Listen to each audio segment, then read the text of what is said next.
Olá, meus amigos do Brasil, tudo bem por aí? Estamos chegando com o nosso Visão Geral de hoje. Tem gente que fala, ela tarda, mas não falta, e é verdade. Pode até tardar para alguns, mas a sexta-feira, toda semana, ela dá as caras por aqui. Que beleza, hein? E viva a semana e viva a sexta-feira. Meus amigos, a gente come porque tem fome? Claro, não é? Mas muitas vezes comemos porque é gostoso. Será que se comêssemos só para saciar a fome, nós engordaríamos? Será que, se isso fosse verdade, nós não teríamos obesidade no mundo? É o assunto de hoje. Nós vamos falar sobre obesidade com o Dr. Adimar Concon Filho, cirurgião bariátrico. Ele nos dá o prazer da visita aqui e nós vamos conversar muito. Seja muito bem-vindo, doutor. Obrigado, Roberto. Obrigado pela presença aqui. Vamos conversar um pouquinho sobre a sua especialidade. Vou falar do seu currículo aqui rapidinho, mas é verdade o que eu falei? Se a gente comer só para matar fome, a gente não engorda? A gente tem o hábito de comer muito, né? Realmente a gente come muito mais do que precisa, essa é a verdade. Pois é, e também tem o seguinte, né? Se você for comer para matar a fome, mas se você comer tudo que engorda só para matar a fome, você vai engordar também. Também. Tem que comer de tudo, mas com moderação, né? Com moderação. E tem que escolher o alimento e ter preferência para os alimentos saudáveis, né? Pois é, meu velho e querido pai dizia o seguinte, você pode comer de tudo, porém não tudo. Mais ou menos assim, perfeito, né? Doutor Adimar Concon Filho, cirurgião bariátrico, membro titular e especialista pelo Colégio Brasileiro de Cirurgia Digestiva, Colégio Brasileiro de Cirurgiões e Sociedade Brasileira de Endoscopia Digestiva. Também membro titular da Sociedade Brasileira de Cirurgia Bariátrica e Metabólica e membro, aí você me ajuda aqui, da International Federation for the Surgery of Obesity and Metabolic Disorders, é isso? Perfeito, correto. Tá certo. Mais ou menos, né? Certinho. Mas tudo isso aí pode ser reduzido como que o senhor falou? IFSO, que é a sigla, IFSO. IFSO, muito bem. Seria mais fácil, né? O que eu tenho que me meter aqui, né? Mas vamos lá. O mundo está engordando a cada vez mais, as pessoas estão engordando a cada dia mais, é uma realidade isso? Sim, a obesidade ela está aumentando a nível mundial e isso também acontece aqui no Brasil. No Brasil hoje nós temos em torno de 30 milhões de pacientes já, de pessoas já com obesidade. Se nós formos incluir aí o sobrepeso, nós já vamos para quase 90 milhões de pessoas que já estão com sobrepeso e obesidade. E a incidência da obesidade vem crescendo muito. Para ter uma ideia, há 10 anos atrás nós tínhamos uma incidência em torno de 10% da população. Hoje nós já temos quase em torno de 19%, 20% da população. Então, essa incidência está crescendo muito. E esses números que o senhor disse são no Brasil? Sim, no Brasil. No Brasil. E o Brasil é um dos que mais estão se aproximando da obesidade ou dos menores? Não, o Brasil ele está um dos que tem um índice de obesidade maior. A nível de mundo, nós estamos numa taxa quase em torno de 600 milhões de obesos no mundo. Qual que é o primeiro país? Os Estados Unidos. Aqueles fast food da vida, aquela coisa toda lá e tal. Exato, é o padrão alimentar, né, que realmente ele tende a isso, ele facilita, ele predispõe a essa obesidade. Bom, o senhor classificou aí, acho que dentro do segmento médico, vocês avaliam que é o sobrepeso e depois a obesidade. Quando se fala em obesidade, já se chegou, já se coloca a mórbida do lado, a obesidade mórbida, ou isso aí é um passo ainda mais adiante? É um passo mais adiante. Nós temos, para classificar a obesidade, uma forma mais simples é usar o índice de massa corpórea, que é o IMC. Esse índice de massa corpórea, ele é calculado com o peso e a altura do indivíduo, porque nós temos que saber se o peso está muito para a altura daquela pessoa. O que a gente fala é o seguinte, você pode ter uma pessoa com 100 quilos, mas ela tem 2 metros de altura, 100 quilos para ela é normal. Perfeito. E uma outra pessoa com 100 quilos e 1,5 metro de altura, 100 quilos é muita coisa. Mas então vamos fazer a formulazinha para as pessoas entenderem. Vamos lá. Então, como é que faz? O peso dividido pela altura elevado ao quadrado. Peso dividido pela altura elevado ao quadrado. Elevado ao quadrado. Isso, 2 vezes. Altura vezes altura. Sim. Então vamos imaginar, peso, a pessoa pesa aí 90 quilos, altura 1,60 m. Então a gente pega aqui, peso dividido pela altura. Isso, põe 1,60 m vezes 1,60 m. Vezes 1,60 m. Isso. Dividido? Agora não, agora você põe o peso dividido por esse número que você encontrou. Olha, 90 dividido... 90 dividido por isso. É. 25,6. 90 dividido por 25,6 aqui no... Opa! 90 dividido por 25,6 vai dar aqui 35. Ok, perfeito. Então, como é que você classifica pelo IMC? Você tem o IMC de 25 para baixo, de 20 a 25 seria o normal, de 25 a 30 que seria o sobrepeso, o IMC de 30 a 35 que seria obesidade grau 1 ou obesidade leve, Tá. de 35 a 40 que você já tem na obesidade grau 2 e acima de 40 que é obesidade grau 3 ou obesidade mórbida. Tá. Eu aqui peguei um pouquinho mais do meu peso, um pouquinho menos do meu tamanho para ver como é que eu fiquei. Então, acho que eu tô mais ou menos... Eu tô com sobrepeso, tá certo, doutor? Ok. Bom, sobrepeso é um estágio plenamente reversível, com dietas, com exercícios, é normal. Sim, sim. Tanto é que o tratamento para a obesidade, mesmo para o sobrepeso, é exatamente uma reeducação alimentar, atividade física. E com isso, com esse tratamento, com o especialista, com o endocrinologista, com o médico especialista em obesidade, acompanhado pela nutricionista e muitas vezes acompanhado também pela psicóloga, porque às vezes existe um distúrbio de comportamento em relação ao padrão alimentar. Então, com essa equipe multidisciplinar, você trata esse paciente com sobrepeso e com obesidade. Perfeito. Quando ele atinge uma obesidade maior, e daí você já tem que pensar numa indicação até cirúrgica para a obesidade. Então, quando que teria indicação para a cirurgia? Hoje, e já há muitos anos, existe um protocolo internacional que fala que você tem indicação para cirurgia da obesidade ou cirurgia bariátrica, aquele paciente que tem uma obesidade por mais de 2 anos, que tentou um tratamento clínico e não deu certo, então ele já procurou um endocrinologista e já tentou o tratamento para emagrecer ou emagreceu e depois voltou a engordar, e que o índice de massa corpórea, o IMC, seja de 40 para cima. 40 para cima. Ou... Para ter indicação. Exato, para ter indicação cirúrgica. Ou o IMC de 35 até 40, mas já tenha doenças provocadas ou agravadas pela obesidade. Pela obesidade, entendi. Então daí nós temos a hipertensão arterial, a apneia do sono, que é aquele paciente que ronca também. E para, o diabetes tipo 2, que é uma das mais graves, uma das mais importantes, alterações do colesterol e triglicérides, que a gente chama depois de síndrome metabólica, problemas ortopédicos, problemas de coluna, problemas de articulações, de artralgias. Agora, doutor, e o que o senhor fala, por exemplo, em relação a esses níveis de gordura, de obesidade e tal, tudo isso vale para o homem e para a mulher ou há diferenciação? Não, é o mesmo. A tabela é o mesmo para o homem e para a mulher. Em relação às indicações cirúrgicas, em relação ao IMC, é o mesmo, o cálculo é o mesmo, vale para os dois. Tá. Nós vamos aqui entrar nas suas técnicas de cirurgia, suas formas e tal, porque nós temos ainda... É um programa de 45 minutos que para a televisão é um mundo, né? Então, mas a gente tem tempo de conversar, de falar outras coisas. Embora seja um cirurgião, o senhor é favorável que a pessoa esgote todos os recursos antes da cirurgia? Sim. Tanto é que nós só podemos indicar uma cirurgia a um paciente quando ele efetivamente tentou um tratamento clínico. Aquele paciente que nunca tentou um tratamento clínico e ele nos procura para fazer a cirurgia, nós não podemos operá-lo e não devemos operá-lo.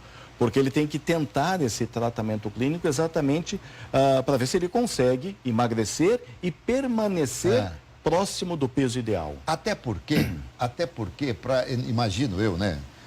Não sou nenhum psicólogo, mas de repente para dar a sensação à pessoa que passou pela cirurgia de que se não fosse a cirurgia jamais ela seria magra. Olha, eu tentei de tudo, não teve jeito. Então a cirurgia vem como último recurso e até para que essa pessoa seja extremamente disciplinada após a cirurgia. Exatamente. E o paciente que vai para uma cirurgia bariátrica, que é um paciente que já tentou diversas vezes o tratamento clínico, ele sabe o quanto ele sofreu com essa doença, obesidade. Sim. E realmente quando ele chega a aceitar e a participar de uma cirurgia bariátrica, é porque realmente ele já teve um contexto de vida muito importante.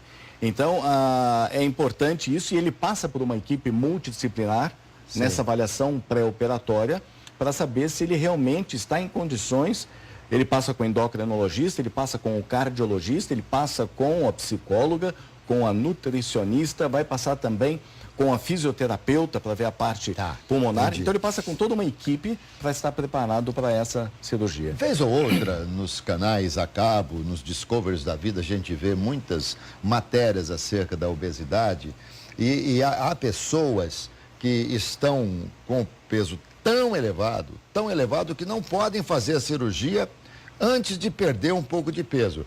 E há casos em que a pessoa precisa engordar um pouco mais para ter indicação da cirurgia. Esse ter que engordar um pouco mais, isso a gente não é partidário disso. O que acontece é que às vezes a pessoa ela já teve um peso maior e quando ela nos procura, ela está num peso um pouco menor, mas ela já teve um peso, o maior peso dela não é aquele daquela consulta, ela já teve um peso maior. Se essa paciente não fizer nada, se esse paciente não fizer nada, a tendência é ele voltar para aquele peso máximo que ele já teve. O que precisa ficar bem claro que obesidade é uma doença. Obesidade não é falta de força de vontade, não é desleixo. A obesidade é uma doença. Existe um desequilíbrio entre a sensação de fome e a sensação de saciedade. E esse desequilíbrio entre essa sensação de fome e saciedade, isso é um problema que dá no cérebro a nível de hipotálamo. Então existe realmente uma doença que faz com que o indivíduo coma mais do que ele realmente precisa. Muito interessante isso aí. E isso aí também é um conforto para quem tem, de repente, quem é obeso, fala, bom, então existe uma anomalia comigo. Isso é hereditário? E tem o componente hereditário, sim. Tanto é verdade que se uma criança, ela tem um dos pais, ou pai ou mãe, obeso, a chance dessa criança ser obesa é em torno de 40%. Agora, se pai e mãe são obesos, a chance dessa criança se tornar obesa é quase de 80%. Então, isso mostra um componente hereditário muito genético. Importante. Exato. Porque é o seguinte, de repente alguém pode pensar, pai obeso, mãe obeso, o comportamento numa família de um casal obeso, os métodos são outros, são diferentes, o comportamento, a forma de comer, essa coisa toda. E isso, de certa forma, a criança também vai pegando. E as mães também vão colocando para os filhos, de repente, da forma como foram educadas. Eu não sou muito partidário e, por vezes, eu até falo com as pessoas que estão preocupadas. Ai, meu filho não está comendo, porque há uma época, ou houve uma época, não sei se ainda existe, as pessoas querem que a criança coma. Não sei, mas eu já ouvi falar que a sua saúde será tanto melhor quanto menos você comer. Exato. Isso fica muito fácil da gente perceber que a obesidade, por conta das complicações e das doenças que ela acarreta, ela aumenta a taxa de mortalidade. Então, a gente fala até o seguinte, você costuma, tente se lembrar dos idosos que você conhece. Idosos com 80 anos, com 90 anos, lembre dos idosos que você conhece. Quantos desses idosos são obesos? Nenhum. Nenhum. Os obesos morreram antes. A obesidade, ela diminui a expectativa de vida, ela reduz a esperança de vida por conta da mortalidade que ela provoca por conta dessas doenças. Não só doenças relacionadas ao coração, ao infarto, doenças de problemas circulatórios, problemas de derrame, tudo isso provocado pela obesidade. E uma das mais graves é a própria diabetes, que a obesidade predispõe ao diabetes e esse diabetes levando a alterações da circulação, podendo levar a infarto, derrames, ataques cardíacos e tudo mais. Então, realmente é uma situação muito... Não, sim. Doutor, me ocorreu aqui lhe perguntar o seguinte, uma criança que nasceu numa família de pais obesos, se ela for tratada numa família se ela for criada por pais que não são obesos, com comportamentos diferentes da família que lhe deu o nascimento, ela tem uma tendência a não ser obesa? Sim, porque ela vai ter um comportamento alimentar melhor, mais saudável. Existe uma pesquisa que foi feita na Inglaterra, onde um veterinário, ele pesou os cães de um determinado bairro e ele provou que os cães obesos eram das casas dos donos obesos. Olha Dono aí. obeso come mais, o seu cão come junto. Então, engorda o dono, engorda o cão. Olha só. Então, o padrão alimentar que realmente é importante. Então, se você vir a minha cachorrinha, você vai achar que eu sou magrinho, porque ela é tão magrinha, né? Mas não é bem assim. Não é uma regra. Toda regra tem lá a sua exceção. Bom, vamos começar a entrar então agora na parte das cirurgias e todas essas coisas que são aí da sua especialidade. Quando a pessoa marca a cirurgia, quando o médico marca a cirurgia, está tudo pronto, ela precisa ter um acompanhamento psicológico? Precisa, não só antes da cirurgia, como no pós-operatório também. Porque a gente faz uma cirurgia onde você atua, você vai operar o estômago, vai operar o intestino, às vezes fazendo o desvio do intestino, mas nós não vamos operar a cabeça do indivíduo. Se ele não mudar o seu comportamento também, ele não vai ter um bom resultado. A cirurgia é um instrumento que ele vai ter e esse instrumento tem que ser utilizado de uma forma adequada. Por exemplo, no pós-operatório, ele vai ter que fazer um acompanhamento no primeiro ano, a cada 3 meses, com exames laboratoriais e acompanhamento com toda a equipe multidisciplinar, porque nós queremos ver um emagrecimento saudável. Ter certeza que está tudo em ordem com ele, o emagrecimento está em ordem. E esse paciente, ele precisa ter um comportamento alimentar saudável, porque se ele ficar abusando da dieta hipercalórica, doces, carboidratos e tudo mais, ele não vai ter o emagrecimento que ele gostaria. E também, se ele não tiver atividade física, ele não vai gastar energia, ele também não vai chegar no peso que ele gostaria e ele pode até ter um reganho de peso, uma recidiva da obesidade. Isso pode acontecer e acontece. Doutor, bom, nós vamos aí, acho que há várias formas de cirurgia bariátrica. Deve existir aquela que corta a parte do estômago, que grampeia uma parte do estômago. Balão é outra coisa, não tem a ver com a cirurgia. O balão gástrico, ele está dentro do tratamento endoscópico para a obesidade. Então, para a obesidade, você tem um tratamento clínico, que você começa com um tratamento clínico, que é a base da orientação da alimentação, comportamental, medicações que ajudam no controle da saciedade desse indivíduo e também o endocrinologista, ele pesquisa se esse indivíduo tem alguma alteração hormonal, se a sua tireoide está funcionando bem ou não. Então, você começa com um tratamento clínico. Depois você tem ainda um tratamento que você pode ajudar, que é o tratamento endoscópico para a obesidade. Por endoscopia, hoje você tem 2 alternativas. Você pode usar o balão gástrico, que você vai colocar um balão dentro do estômago, ocupando o espaço. Esse balão vai ficar em torno de 6 meses dentro do estômago. E ele causa uma sensação de saciedade precoce, a pessoa come menos. E existe uma outra alternativa de tratamento endoscópico ainda para a obesidade, que é a endossutura gástrica, também chamada de gastroplastia endoscópica. Por endoscopia, a gente consegue fazer uma costura, uma sutura por dentro do estômago, sem nenhuma incisão, sem nenhum corte, que você provoca um pregueamento do estômago, diminuindo o tamanho do estômago em torno de 50% a 60% do tamanho original e ele também tem uma saciedade nisso. Vamos falar especificamente de cada caso daqui a pouquinho na sequência, tá bom? Dá licença um pouquinho, doutor Concon? Pois não. Concon Filho. Diferente Admar, né? É diferente. Mas muita gente escreve Admar, esse aí que fala, não é com E, com A, não é isso? Sim, a gente tem que estar toda hora soletrando. E tem que falar, não é Ademar, porque alguns vão achar que esqueceram de colocar o E ali, né, doutor? Mas doutor Concon é muito mais fácil, é o coloquial, é a forma que o senhor é conhecido, né? Sim. Tanto que está aí a clínica Concon, tá certo? Bom, doutor, vamos falar primeiro qual foi a última a forma da redução de estômago com o processo de endossutura, é isso? Isso. Então, nós temos até uma imagem. Enquanto o senhor está falando, eu gostaria que o nosso Twitter lá colocasse a imagem para o senhor falar em cima aí do filme. Essa é uma das formas.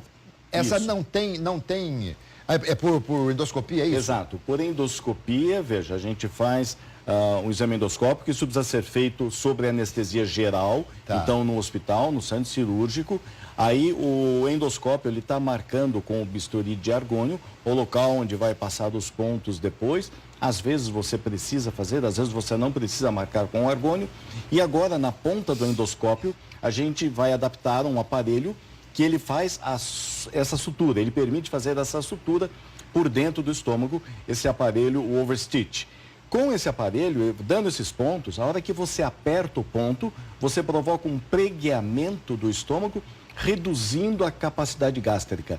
E nós vamos fazer 3, 4 ou 5 pontos dependendo do tamanho do estômago.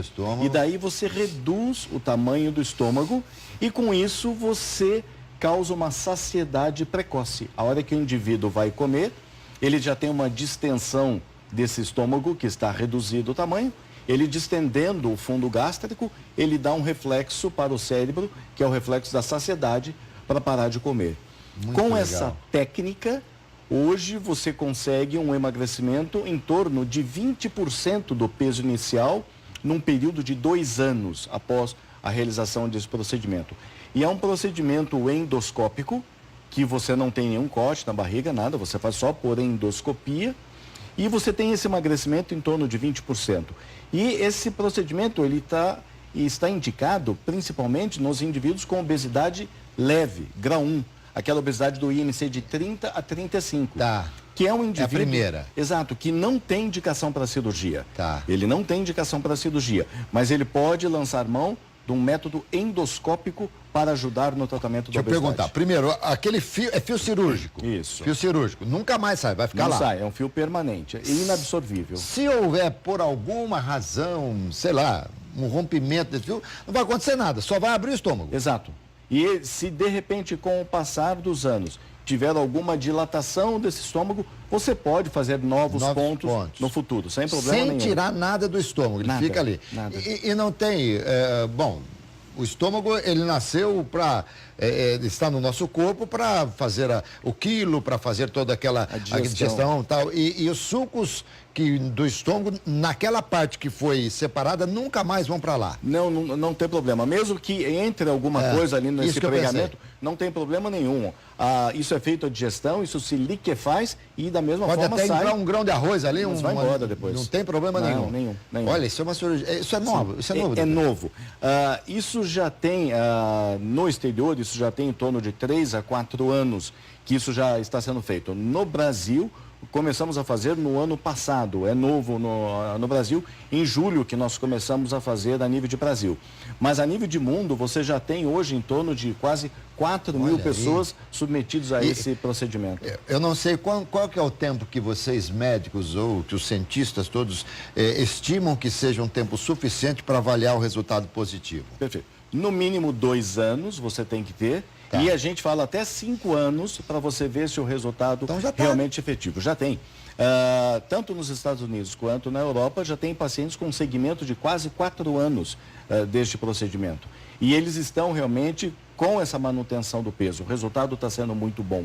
Tá. Com essa perda de peso, em torno de 20%. Muito bom. É menor do que a perda de peso que você consegue numa cirurgia bariátrica. Quanto tempo demora uma cirurgia dessa, doutor? Em torno de 45 minutos a 1 hora. Às vezes 1h15 no máximo. Risco como toda cirurgia de anestesia geral tem? Sim, todo. Não existe nada sem risco. Só que o risco deste procedimento, ele é menor do que o risco de uma cirurgia. Mas tem os seus riscos também. Ele pode ter um sangramento, ele pode ter um pequeno vazamento, mas isso são pequenas complicações que você trata isso de uma forma muito mais tranquila. Olha, nossa, isso aí eu achei fantástico. Fantástico porque, em primeiro lugar, isso aí é uma prevenção, porque você não vai entrar numa bariátrica gigantesca caso você esteja no início e pode fazer alguma coisa nesse sentido. O SUS paga isso, não? Não, ainda não. Como é um método muito novo, isso ainda não é coberto pelo SUS, mas isso no Brasil é questão de tempo. Mas eu acho um absurdo, doutor Concon.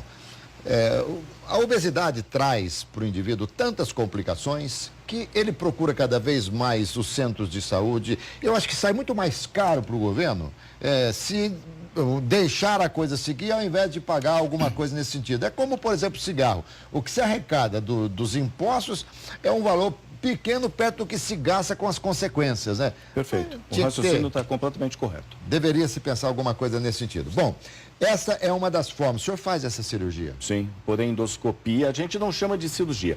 A gastroplastia endoscópica, a gente fala, é um procedimento endoscópico. Não é uma cirurgia. Assim como o balão gástrico é um procedimento endoscópico, não é uma cirurgia. Nós realizamos tanto os procedimentos endoscópicos quanto as cirurgias para a obesidade mórbida também. Muito bem. O mais comum hoje é quando a pessoa procura o médico, ela já está num grau acima do grau 1. Sim. Quando chega ao cirurgião, quando o paciente chega ao cirurgião, na maioria dos casos, ele já tentou muitos anos um tratamento clínico, ele já vem acompanhando, tentando emagrecer por muitos anos. Isso é o mais comum. E quando se vai fazer a outra cirurgia, que é o laparoscópica... Laparoscopia. Hoje ainda se corta ou só faz tudo por laparoscopia? Não, é por laparoscopia na maioria dos casos. Raramente você faz uma cirurgia aberta, que a gente chama por laparotomia. Hoje, na maioria das vezes, a cirurgia é por videolaparoscopia. Essa o SUS paga? Eles pagam a cirurgia aberta. Em alguns serviços já está começando a pagar por via... Eles pagam justamente o que não se faz mais. Não, ele está mudando. O problema é que realmente o custo é maior por conta dos grampeadores que a gente usa na cirurgia por videolaparoscopia. Mas existe todo um projeto pelo SUS para já ir mudando da cirurgia aberta para a cirurgia videolaparoscópica. Só faltou perguntar da primeira, do processo endoscópico. Isso é feito em hospital, pode ser feito na clínica e qual tempo de recuperação? O balão gástrico você até pode fazer na clínica, que tenha todo um suporte próprio para uma endoscopia. Uma clínica que está preparada para fazer a endoscopia, ela tem que estar preparada para qualquer intercorrência que pode ter. Então, para colocar o balão gástrico, você até pode fazer num paciente, numa clínica. A gente só deixa para colocar o balão gástrico a nível hospitalar quando é um paciente super obeso. Aquele paciente que tem o índice de massa corpórea acima de 50, que daí o risco cirúrgico, o risco endoscópico, o risco anestésico é maior. Agora, já a gastroplastia endoscópica, aquela que faz a costura por dentro, essa tem que ser feita no centro cirúrgico, no hospital, sob anestesia geral. Não pode ser feito só com uma sedação, como a gente faz no balão gástrico, uma sedação anestésica. Qual é o nome da cirurgia que corta parte do estômago e tira fora? Ok. Quando você vai fazer a cirurgia bariátrica, então daí lembra, você tem indicações para aquele paciente com IMC de 40 para cima, ou IMC de 35 a 40 com comorbidades, com doenças. Perfeito. Daí você indica uma cirurgia. Esse paciente vai fazer a cirurgia por videolaparoscopia, que são os furinhos. E hoje as duas técnicas que mais são realizadas, cirurgicamente falando, é a gastrectomia vertical, ou sleeve gastrectomia, que você tira um pedaço do estômago, todo um pedaço longo do estômago, e tira fora. Então você vai encurtar, deixar o estômago tubular, como uma manga. É a chamada gastrectomia vertical. E a outra cirurgia que existe é a chamada bypass, ou gastroplastia em Y de Roux. Nessa outra cirurgia, você reduz o tamanho do estômago para um estômago pequenininho, em torno de 30 ml, e você emenda o intestino delgado nesse estômago pequenininho. E daí você faz um desvio do intestino. Então, você tem um estômago pequeno e mais um desvio do intestino, por isso que chama o bypass gástrico. Então, são as duas cirurgias mais realizadas hoje para a obesidade. A gastrectomia vertical, o sleeve, que tira o estômago fora, um pedaço do estômago, e não tem desvio do intestino. E o bypass gástrico, que você reduz o tamanho do estômago, mas não tira nada. O estômago grandão fica ali do lado. E faz um desvio do intestino delgado, o bypass. Mesmo que se tire boa parte do estômago, pode-se imaginar que ficam o quê? Uns 20% do estômago? Em torno de 30% a 40% do estômago. 40%. Exato. Mesmo que se tire tudo e fique esse estômago tubular, esse estômago, se não houver um cuidado na sequência, ele pode inflar, ele pode crescer novamente. Ele pode dilatar, ele pode aumentar o tamanho nas duas situações. Você pode, principalmente o paciente que exagera na alimentação, que come muito, ele pode, com o passar dos anos, ter uma dilatação desse estômago, tanto na gastrectomia vertical quanto no bypass. Você pode ter essa dilatação.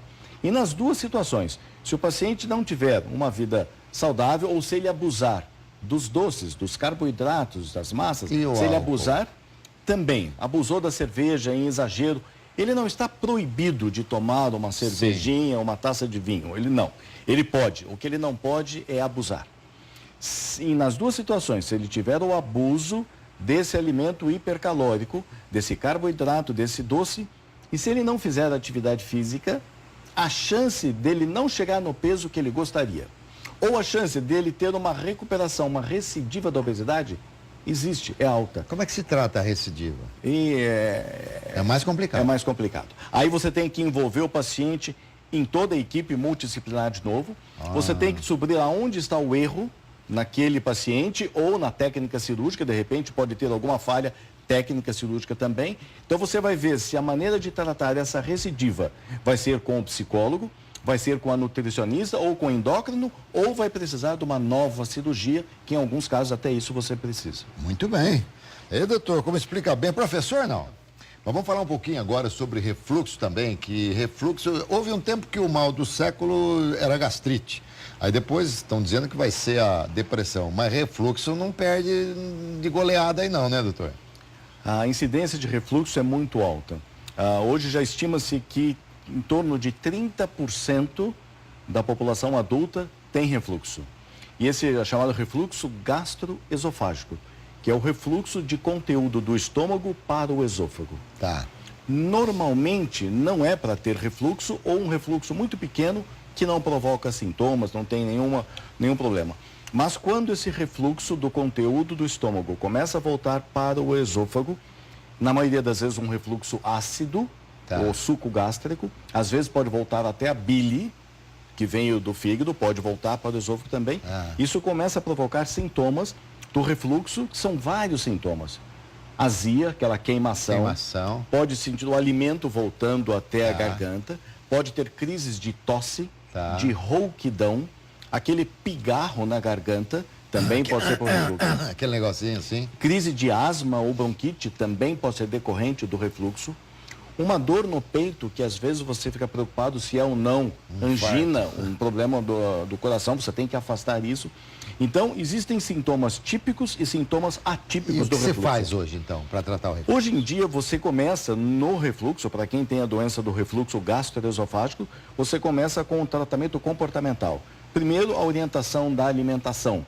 Uma alimentação fracionada, não comer muito numa refeição, evitar o líquido durante a refeição, porque o aumento do líquido junto aumenta a pressão dentro do estômago, aumenta a tendência do refluxo. Sobretudo bebidas gasosas. Exatamente. Então, existem alimentos que predispõem ao refluxo. Por quê? Nós temos uma musculatura que separa o esôfago do estômago. Essa musculatura, muitas vezes, impede o refluxo do estômago para o esôfago. É chamado esfíncter. É uma musculatura, o esfíncter inferior do esôfago. Quando esse esfíncter ele está relaxado, ele está hipotônico, ele não funciona bem, você tem o refluxo. E alguns alimentos, eles provocam esse relaxamento do esfíncter, tipo o chocolate, o café, a hortelã. Então isso provoca esse relaxamento, então são alimentos que aumentam a chance de ter o refluxo. E tem cirurgia, não? Tem. Quando você, além do tratamento comportamental, que é a orientação da dieta, a redução do peso é muito importante, porque a obesidade também provoca o refluxo. Imagine a barriga do obeso, ela comprime o estômago e volta o ácido para o esôfago. Imagens do... Aí o que é feito? Isso aí é um outro tratamento, que é o tratamento para o refluxo, mas é um tratamento à base de radiofrequência, é um tratamento endoscópico, que é um procedimento novo que está sendo feito, que é para tratar o refluxo. Mas antes de chegar até na radiofrequência, nós temos então esse tratamento comportamental e daí você tem as medicações que você usa para evitar o refluxo. Perfeito. Acontece que tem uma porcentagem de pacientes, em torno de 30% dos pacientes, eles não melhoram com o tratamento clínico, com a dieta e a medicação. Esses 30% que não melhoram, alguns até chegam numa cirurgia. E agora você tem uma alternativa intermediária entre o tratamento clínico e a cirurgia, que é isso que nós estamos vendo no vídeo, que é o tratamento por radiofrequência. Você está aplicando uma radiofrequência na musculatura, nesse esfíncter que eu acabei de falar, e isso provoca lá, o músculo ele aumenta E daí aquele músculo que estava hipotônico, que Ele estava vai ficar- fraco, ele vai ficar tônico, forte. Mas ele vai deixar passar normalmente o... Sim, não é alimento. para ter dificuldade Tá. de passagem do alimento, ele impede o refluxo. O refluxo, a volta. Então essa radiofrequência, o chamado estreta, ele produzindo essa radiofrequência, ele causa essa hipertrofia nessa musculatura, nesse esfíncter que está entre o esôfago e o estômago, e com isso você diminui o refluxo. Muito bom. Doutor, eu já falei para a direção aqui que alguns programas vão ter 3 horas, mas nós chegamos ao final, olha. Mas que delícia te entrevistar, muito obrigado. E eu espero não precisar dos seus serviços, né? Mas se de repente eu precisar da sua habilidade, pode ter certeza, nesse tempo de conversa, nessa consulta que eu fiz, você já me passou uma confiança enorme e eu fico muito feliz com isso. Foi uma honra muito grande estar no seu programa, Alberto. Realmente, para a gente, é uma honra muito grande. Estamos à disposição sua, da produção, dos telespectadores, tá bom? O senhor vai voltar aqui com toda certeza, viu? Estamos à disposição. Muito obrigado, viu? Eu que agradeço. Gente, conversei com o doutor Adimar com filho, cirurgião bariátrico. Foi uma entrevista deliciosa para vocês. Para mim foi uma consulta aqui, porque eu tô sabendo muita coisa. Sexta-feira, vamos lá, hein, ó. Dia de afrouxar o nó da gravata. Mas com moderação, hein? Eu volto à noite às 7h05 com o RF Esporte Clube, tá bom? Até lá.